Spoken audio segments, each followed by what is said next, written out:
अमूल की सफलता की कहानी। अमूल क्या है?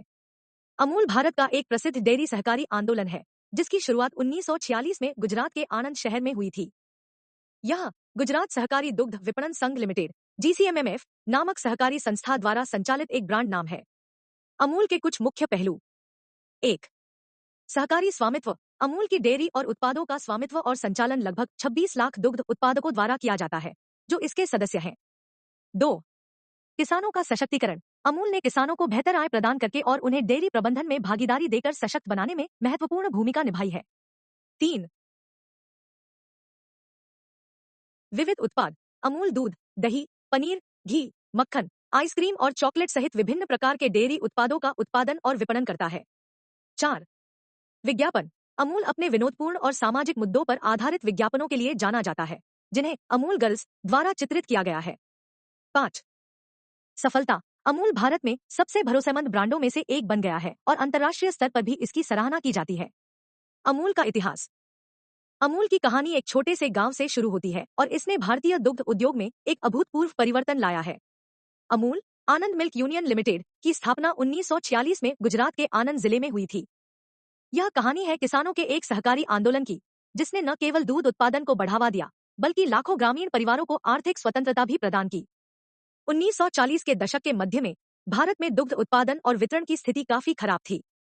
अधिकांश दूध उत्पादक किसानों को अपने उत्पाद का उचित मूल्य नहीं मिलता था। दूध के बिचौलियों और बड़े व्यापारियों का बोलबाला था, जो किसानों से सस्ते दाम पर दूध खरीदकर शहरों में महंगे दाम पर बेचते थे। इस शोषण से किसानों की स्थिति और भी दयनीय हो गई थी। सरदार वल्लभ भाई पटेल और त्रिभुवनदास पटेल का योगदान। इस स्थिति को बदलने का बीड़ा सरदार वल्लभ भाई पटेल ने उठाया। उन्होंने किसानों को संगठित होकर एक सहकारी संस्था बनाने का सुझाव दिया। इस अभियान का नेतृत्व त्रिभुवनदास पटेल ने किया, जो बाद में अमूल के पहले चेयरमैन बने। किसानों ने सहकारी मॉडल को अपनाते हुए अपने दूध को सीधे सहकारी समिति को बेचने का निर्णय लिया, जिससे उन्हें उचित मूल्य मिल सके। डॉ वर्गीज कुरियन की भूमिका। अमूल की सफलता में डॉ वर्गीज कुरियन का योगदान अनमोल है। 1949 में वे आनंद आए और बॉम्बे विश्वविद्यालय से मैकेनिकल इंजीनियरिंग में मास्टर्स की डिग्री पूरी करने के बाद यहां आए थे। उन्हें आनंद में एक सरकारी डेयरी पर काम करने का अवसर मिला। हालांकि शुरुआत में उनका मन इस काम में नहीं लगा, लेकिन जब उन्होंने किसानों की कठिनाइयों को देखा, तो उन्होंने अपने करियर को इस दिशा में समर्पित करने का फैसला किया। डॉ कुरियन ने डेयरी उद्योग में कई तकनीकी सुधार किए और नए तरीके अपनाए। उन्होंने किसानों को आधुनिक दुग्ध उत्पादन तकनीकों से परिचित कराया और उन्हें गुणवत्ता सुधारने के लिए प्रेरित किया। उनकी दूरदर्शिता और नेतृत्व ने अमूल को एक मजबूत नींव प्रदान की। सहकारी मॉडल का विकास। अमूल का सहकारी मॉडल 3 स्तरीय संरचना पर आधारित था। 1. ग्राम स्तर पर, गांव के स्तर पर दुग्ध उत्पादक समितियां बनाई गईं। किसान अपना दूध इन समितियों को बेचते थे। 2. तालुका स्तर पर दुग्ध संघ स्थापित किए गए, जो गांव की समितियों से दूध संग्रह करते थे। 3. जिला स्तर पर मार्केटिंग यूनियनों की स्थापना की गई, जो तालुका संघों से दूध प्राप्त कर उसे प्रोसेस और मार्केटिंग करते थे। इस मॉडल ने किसानों को सीधे तौर पर लाभान्वित किया और बिचौलियों के शोषण से मुक्ति दिलाई। विपणन और ब्रांडिंग। अमूल की सफलता में इसकी विपणन और ब्रांडिंग रणनीति की महत्वपूर्ण भूमिका रही है। 1950 के दशक में अमूल ने अपने उत्पादों की ब्रांडिंग शुरू की। अमूल नाम अमूल्य शब्द से लिया गया है, जिसका अर्थ है अमूल्य या कीमती।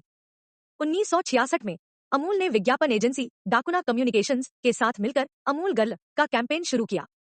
यह कैंपेन अपने मजाकिया और व्यंग्यात्मक विज्ञापनों के लिए जाना जाता है, जो तत्कालीन सामाजिक और राजनीतिक मुद्दों पर टिप्पणी करते थे। इसने अमूल को एक अलग पहचान दिलाई और उपभोक्ताओं के दिलों में अपनी जगह बना ली। उत्पाद विविधता। अमूल ने केवल दूध तक ही सीमित न रहकर अपने उत्पादों की विविधता पर ध्यान दिया। इसने दूध से बने विभिन्न उत्पाद जैसे मक्खन, चीज, दही, आइसक्रीम, घी और अन्य डेयरी उत्पाद बाजार में उतारे। इसके अलावा अमूल ने चॉकलेट, बेवरेज और स्नैक्स की श्रेणी में भी अपने उत्पाद पेश किए। दुग्ध क्रांति। अमूल की सफलता ने भारत में श्वेत क्रांति या दुग्ध क्रांति की नींव रखी। यह आंदोलन देश के विभिन्न हिस्सों में फैला और अन्य राज्यों में भी सहकारी मॉडल को अपनाया गया। 1970 के दशक में भारत सरकार ने राष्ट्रीय दुग्ध विकास बोर्ड (NDDB) की स्थापना की और डॉ वर्गीज कुरियन को इसका अध्यक्ष नियुक्त किया। ऑपरेशन फ्लड के नाम से शुरू की गई इस परियोजना ने भारत को दुनिया का सबसे बड़ा दुग्ध उत्पादक देश बना दिया। सामाजिक और आर्थिक प्रभाव। अमूल ने न केवल आर्थिक दृष्टि से बल्कि सामाजिक दृष्टि से भी महत्वपूर्ण योगदान दिया है। इसने ग्रामीण क्षेत्रों में रोजगार के नए अवसर पैदा किए और महिलाओं को आत्मनिर्भर बनाया। अमूल की दुग्ध समितियों में महिलाएं भी सक्रिय रूप से शामिल होती हैं, जिससे उनके सामाजिक और आर्थिक स्थिति में सुधार हुआ है।